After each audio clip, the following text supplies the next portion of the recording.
Trumpet sound global ministries வழங்கும் நம்பிக்கையின் நேரம்.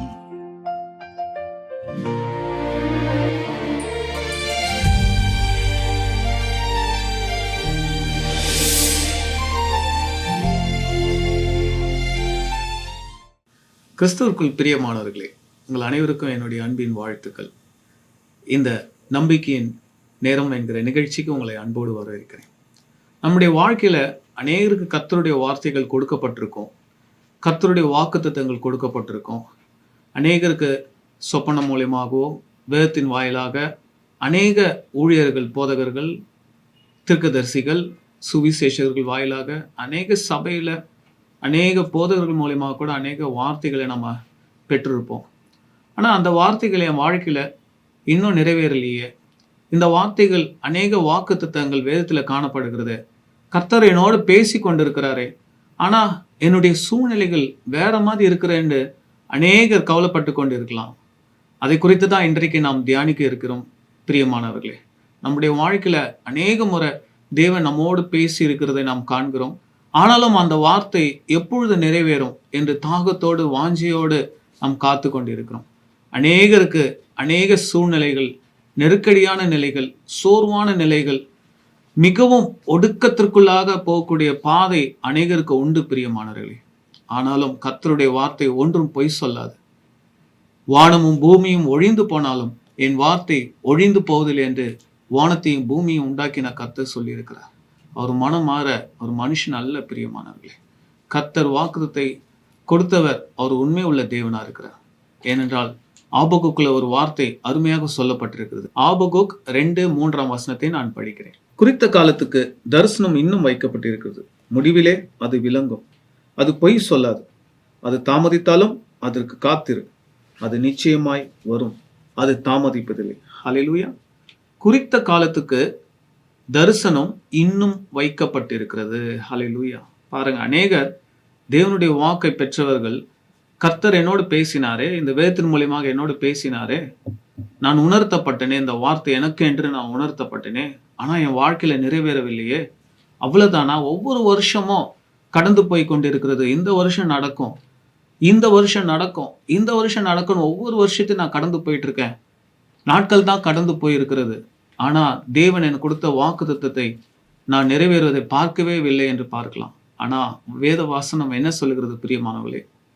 குறித்த காலத்துக்கு தரிசனம் இன்னும் வைக்கப்பட்டிருக்கிறது, முடிவிலே அது விளங்கும், அது பொய் சொல்லாது, அது தாமதித்தாலும் அதற்கு காத்திரு, அது நிச்சயமாய் வரும், அது தாமதிப்பதில்லை. ஹல்லேலூயா. நிச்சயமாய் வரும் என்று தேவனுடைய வார்த்தை சொல்லுகிறது பிரியமானவர்களே.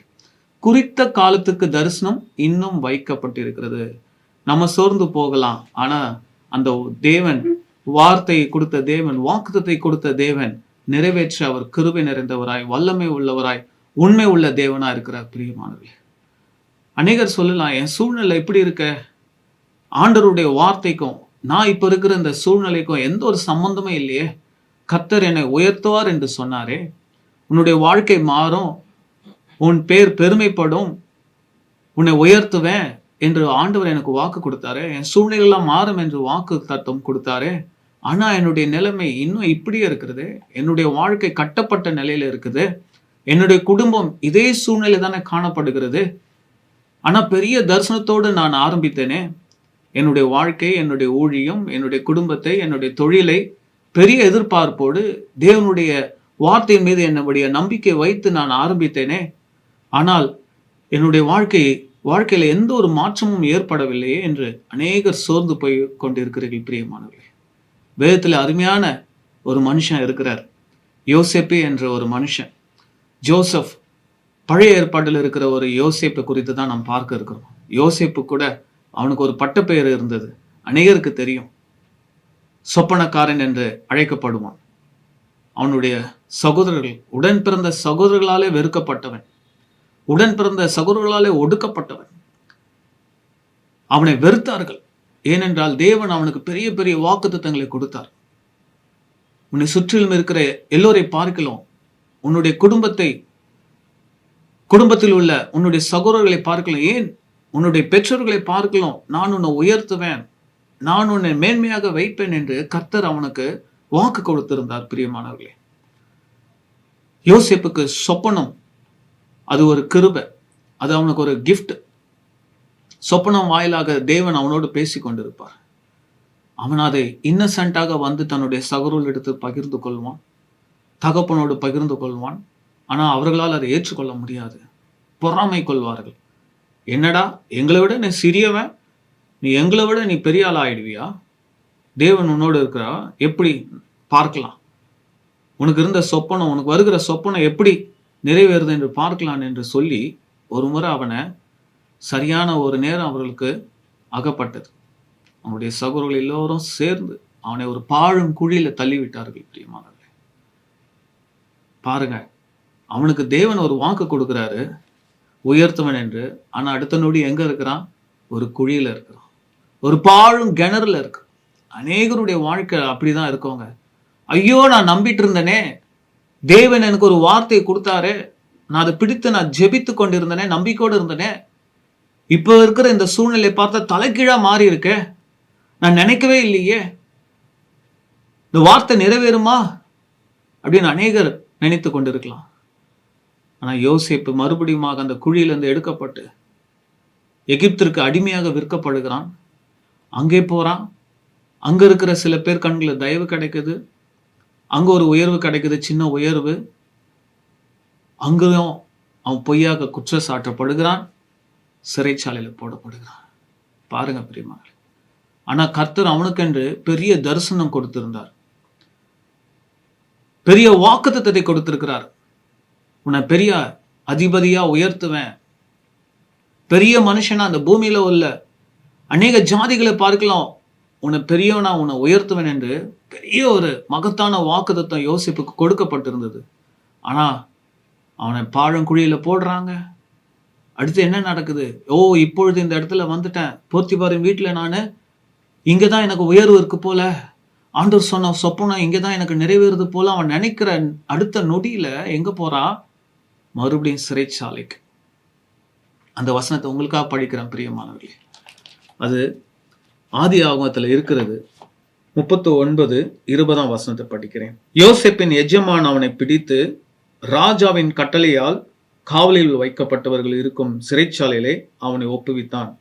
அந்த சிறைச்சாலையில் அவன் இருந்தான். பாருங்க, யோசேப்பு சிறைச்சாலையில் இருக்கிறான். நம்ம கூட நம்முடைய வாழ்க்கையில அநேக சூழ்நிலையில வாக்குத்தத்தை நம்பி இருக்கும் பொழுது வேற ஒரு பாதையை நம்ம போய்கொண்டிருக்கோம். வேற ஒரு எதிர்பாராத ஒரு சூழ்நிலை வருகிறது. நம்முடைய நம்பிக்கையை, நம்முடைய விசுவாசத்தை சிதறடிக்கக்கூடிய சில சூழ்நிலைகள், சில சூழ்ச்சிகள், சில எதிர்ப்புகள் நமக்கு விரோதமாய் வருகிறது பிரியமானவர்களே. அந்த நேரத்தில் நம்ம எப்படி இருக்கிறோம்? ஐயோ, தேவன் என் கூட இருக்கிறாரா இல்லையா? ஆண்டவருடைய வாக்குத்தத்தத்தை நான் பெற்றேனே, கர்த்தரால் நான் அழைக்கப்பட்டிருந்தேனே, எனக்கு ஏன் இந்த நிலைமை, ஏன் எனக்கு இந்த சூழ்நிலை என்று. அடுத்த வசனம் என்ன சொல்லுகிறது பாருங்கள் பிரியமானவர்களே. அந்த சிறைச்சாலையில் அவன் இருந்தான். 21 வசனம், கர்த்தரோ யோசேப்போடே இருந்து அவன் மேல் கிருபை வைத்து சிறைச்சாலை தலைவனுடைய தயவு அவனுக்கு கிடைக்கும்படி செய்தார். ஹல்லேலூயா. கர்த்தரோ யோசேப்போடு இருந்து. எங்க இருந்தாருங்க கர்த்தர்? சிறைச்சாலையில. ஹல்லேலூயா. நம்ம எங்க இருக்கிறோம், எந்த சூழ்நிலையில இருக்கிறோன்றதை விட நம்மோட யார் இருக்கிறார்? கர்த்தர் என்னோடு இருக்கிறாரா? நீங்க எந்த சூழ்நிலையில வேணாலும் இருக்கலாங்க. கட்டப்பட்ட நிலையில இருக்கலாம், ஒன்றும் இல்லாத ஒரு வெறுமையான நிலையில நீங்க இருக்கலாம், எந்த மனுஷரும் உங்களோட இல்லாத ஒரு தனிமையான ஒரு நிலையில இருக்கலாம். ஆனா கர்த்தர் உங்களோடு இருக்கிறார் என்பதை நீங்கள் மறந்து விடக்கூடாது பிரியமானவர்களே. யோசேப்பு சிறைச்சாலையில் இருந்தான். கர்த்தரோ யோசேப்போடு இருந்து. கர்த்தரோ யோசேப்போடு இருந்து. ஹல்லேலூயா. அப்படின்னா எப்படிங்க? கர்த்தருடைய வாக்குத்தத்தம் கொடுக்கப்படுகிறது, கர்த்தருடைய தரிசனம் கொடுக்கப்படுகிறது, அவனுக்கு அநேக வார்த்தைகள் வருது கர்த்தரிடத்துல இருந்து. ஆனா எங்க போறான்? சிறைச்சாலையில போறான். அதுதாங்க அடையாளம். கர்த்தர் இருக்கிறது தான் அடையாளம். அங்க என்ன சொல்லப்பட்டிருக்கு? கர்த்தரோ அவனோடு இருந்து. அப்படின்னா என்ன அர்த்தம்? அந்த வாக்குத்தத்தம் நிறைவேற வரைக்கும் கடவுள் உங்களை விட மாட்டார். ஹல்லேலூயா. அழைத்தவர் உண்மை உள்ளவர். இங்க சிம்பிளா சொல்லப்பட்டிருக்குதுங்க. அவனுக்கு சிறைச்சாலையினுடைய அதிகாரிகள் தயவு கிடைக்குது. சிறைச்சாலை தலைவன் சிறைச்சாலையில் வைக்கப்பட்ட யாவரையும் யோசேப்பின் கையிலே ஒப்புவித்தான். அங்கே அவர்கள் செய்வது எல்லாவற்றையும் யோசேப்பு செய்வித்தான். சிறைச்சாலையெல்லாம் ஒரு லீடர் மாதிரி போடப்படுறான். ஆனா சங்கீதக்காரனுக்கு ஒரு வெளிப்பாடு இருக்குதுங்க. அது பார்ப்போமா? யோசேப்பு எப்படி இருந்தான்? சும்மா அங்க போய் சுகமா இருந்தானா? அங்கேயும் ஒரு தயவு கிடைத்ததா? கர்த்தர் கூட இருந்தாருங்க. கர்த்தருடைய வார்த்தை யோசேப்புக்கு இருந்ததுங்க. ஆனா அவனுடைய வாழ்க்கை எப்படி இருந்தது? வாக்குத்தத்தத்தை பெற்ற யோசேப்பினுடைய வாழ்க்கை, அவனுடைய சூழ்நிலை எப்படி இருந்தது? சங்கீதம் 105:17 முதல் நான் உங்களுக்காக படிக்கிறேன். அவர் தேசத்திலே பஞ்சத்தை வருவித்து ஆகாரம் என்னும் ஆதரவு கோலை முற்றிலும் முறித்தார். அவர்களுக்கு முன்னாலே ஒரு புருஷனை அனுப்பினார். யோசேப்பு சிறையாக விற்கப்பட்டான். அவன் கால்களை விலங்கு போட்டு ஒடுக்கினார்கள். ஹல்லேலூயா. பாத்தீங்களா பிரியமானவர்களே? அவர்களுக்கு முன்னாலே ஒரு புருஷனை அனுப்பினார். யோசேப்பு சிறையாக விற்கப்பட்டான். அவன் கால்களை விலங்கு போட்டு ஒடுக்கினார்கள். அடுத்த பகுதி தான் ரொம்ப முக்கியமான வார்த்தைங்க. அவன் பிராணன் இரும்பில் அடைப்பட்டிருந்தது. ஹல்லேலூயா. யோசேப்பு என்னங்க, இந்த வசனம் ஆதியாமத்துல இல்ல. ஆனா சங்கீதக்காரன் என்ன சொல்றாரு? அவனுடைய பிராணன் இரும்பில் அடைப்பட்டிருந்தது. அவனுக்கு அங்கிருந்து எஸ்கேப் ஆகிறதுக்கு வழி இல்லை. சுவாசிக்கிறதுக்கு சரியான சூழ்நிலை இல்லை. சரியான ஒரு தூக்கமோ சரியான ஒரு சூழ்நிலையோ யோசேப்புக்கு அங்க இல்லை. அவனுடைய கால்களை விலங்கு போட்டு ஒடுக்கினார்கள். அவனுடைய பிராணன் இரும்பில் அடைக்கப்பட்டிருந்தது என்று பார்க்கிறோம். எவ்வளவு ஒரு பயங்கரமான வசனம் பாருங்க. அவன் பிராணன் இரும்பில் அடைப்பட்டிருந்தது. அடுத்த வசனம் பாருங்க. ஆதியாமல பார்த்தோமே, கர்த்தரோ அவனோடு இருந்து என்ன பண்றாரு? அடுத்த வசனம் என்ன சொல்லப்பட்டிருக்கு? கர்த்தர் சொன்ன வார்த்தை நிறைவேறும் அளவும் அவருடைய வசனம் அவனை புடமிட்டது. ஹல்லேலூயா. கர்த்தர் சொன்ன வார்த்தை நிறைவேறும் அளவும் அவருடைய வசனம் அவனை புடமிட்டது. ஆமென். நம்ம சில நேரங்கள்ல விலக்கிரயம் கொடுக்க வேண்டியதா இருக்குதுங்க. உபவாசமோ ஜெபமோ மாத்திரம் கிடையாது. சில பாதைகள் அதை கர்த்தர் அனுமதிக்கிறார் என்று சொல்லிவிடவும் முடியாது. சில சூழ்நிலைகள் நமக்கு வரும். சத்ருவால் சில எதிர்ப்புகள் வரும், சில போராட்டங்கள் வரும். ஆனால் கர்த்தர் நம்மளை கைவிட மாட்டார். ஆமென். யோசேப்பை கைவிடாது இருந்த தேவன் உங்களையும் கைவிட மாட்டாருங்க. உங்களுக்கு அந்த நம்பிக்கை இருக்கா? கர்த்தருடைய வார்த்தை பெற்ற நீங்கள், கர்த்தருடைய வாக்குத்தத்தத்தை பெற்ற நீங்கள், வேதத்தை தியானிக்கிற நீங்கள், தேவனோடு உருவாடி கொண்டிருக்கிற நீங்கள், கர்த்தர் என்னோடு இருக்கிறார், இந்த சூழ்நிலை தேவன் என்னோடு இருக்கிறார், அவருடைய வார்த்தை என் வாழ்க்கையில நிறைவேறும் என்ற விசுவாசம் உங்களுக்கு இருக்கிறதா பிரியமானவர்களே? இங்க என்ன சொல்லப்பட்டிருக்கு? கர்த்தர் சொன்ன வார்த்தை நிறைவேறும் அளவும் அவருடைய வசனம் அவனை புடமிட்டது. ஆமென். இந்த வசனத்தை நம்ம நம்புறோமா? விசுவாசிக்கிறோமா? அதுதாங்க ஒரு விசுவாசினுடைய வாழ்க்கை. கிறிஸ்துவனுடைய வாழ்க்கை அதுதாங்க. எனக்கு கர்த்தருடைய வார்த்தை பெற்றுக்கொண்டேன், எனக்கு கர்த்தருடைய வார்த்தை கொடுக்கப்பட்டிருக்கு, நான் கர்த்தருடைய வார்த்தை பெற்றவன், அது நான் விசுவாசத்தோடு நான் கடந்து போவேன் என்று நீங்க உறுதியாய் நிச்சயமா இருக்கும் பொழுது கர்த்தருடைய வார்த்தை நிறைவேறும். அவர் குறித்த காலத்துல தரிசனம் இன்னும் வைக்கப்பட்டிருக்குங்க. அந்த குறித்த காலம் யார் குறித்த காலங்க? கர்த்தர் குறித்த காலம். உங்களுக்கென்று ஒரு நேரத்தை கர்த்தர் வைத்திருக்கிறார். அந்த நேரத்துல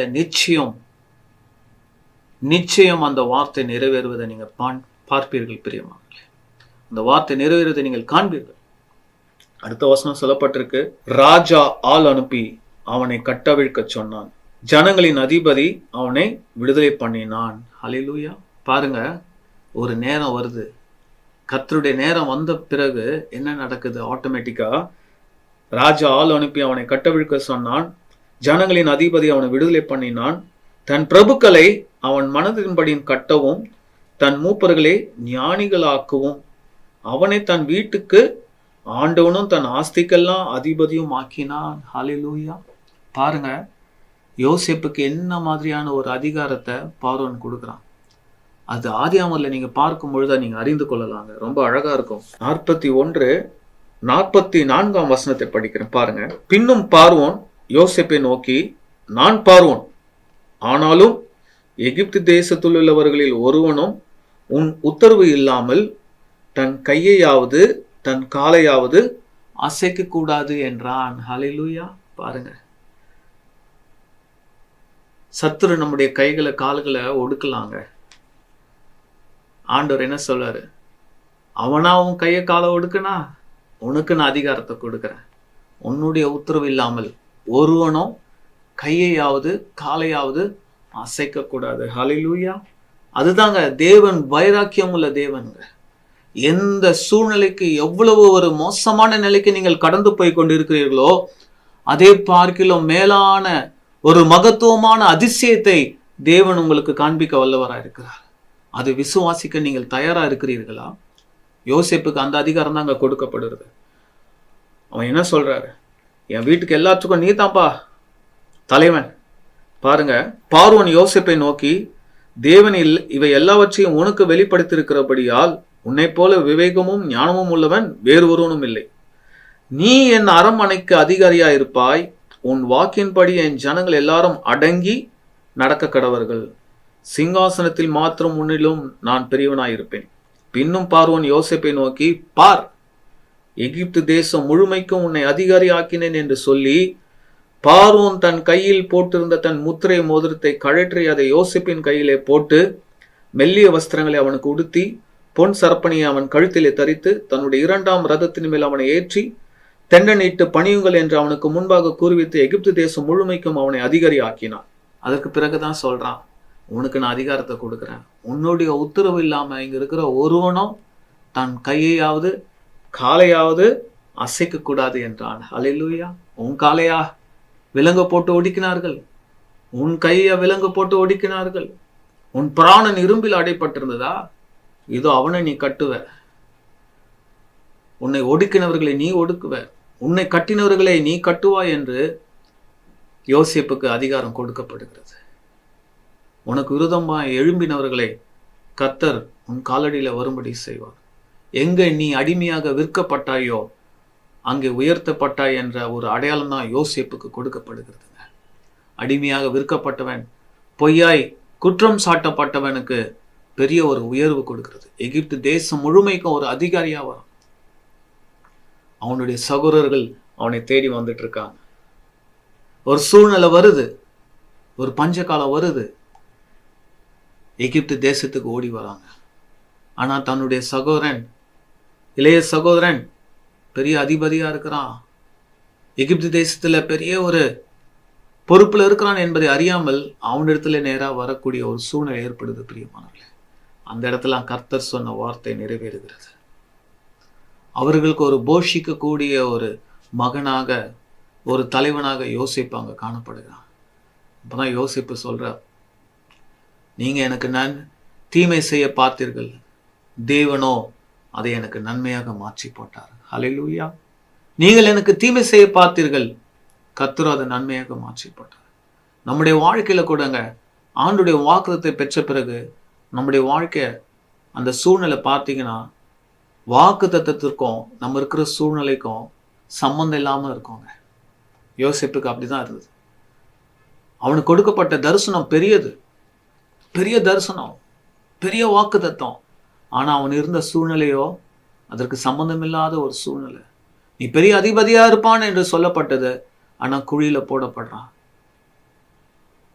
பெரிய உயருக்கு வருவன் என்று சொல்லப்பட்ட சூழ்நிலையில சிறைச்சாலைக்கு போடப்படுறான். அவனை விலங்கு போட்டு ஒடுக்கினார்கள் என்று பார்க்கும். அவனுடைய பிராணன் இரும்பில அடைப்பட்டிருந்தது. அவனுடைய சூழ்நிலை வார்த்தைக்கும், தேவனுடைய வார்த்தைக்கும், வாக்குத்தத்தத்திற்கும் சம்பந்தம் இல்லாம இருந்தது. உங்களுடைய வாழ்க்கையில கூட தேவனுடைய வார்த்தை பெற்ற நீங்கள், உங்களுடைய வாழ்க்கையில சூழ்நிலை சம்பந்தம் இல்லாமல் இருக்கிறதே, எந்த ஒரு அடையாளமும் இல்லையே, எந்த சிம்டமும் இல்லையே. தேவன் எனக்கு ஒரு வார்த்தை கொடுத்தார், ஆனா நான் இந்த சூழ்நிலை இருக்கிறேனே, இது என் வாழ்க்கை இல்லை, நான் இருக்க வேண்டிய இடம் இல்லை.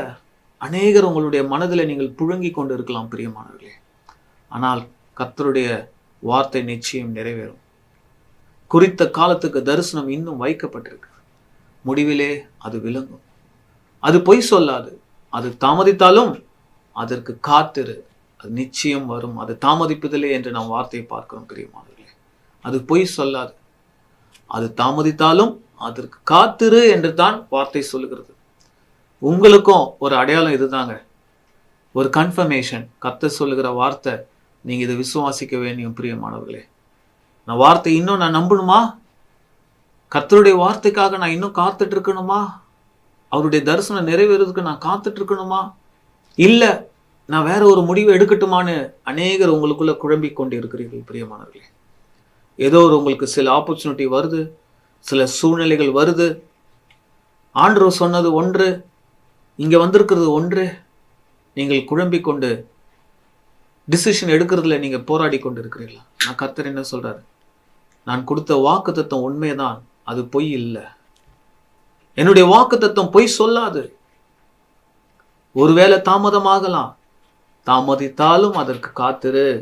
ஆமென். உங்களுக்கு நேரடியாக தேவனிடத்திலிருந்து புறப்பட்டு வருகிற வார்த்தை இதுதான், காத்திரு.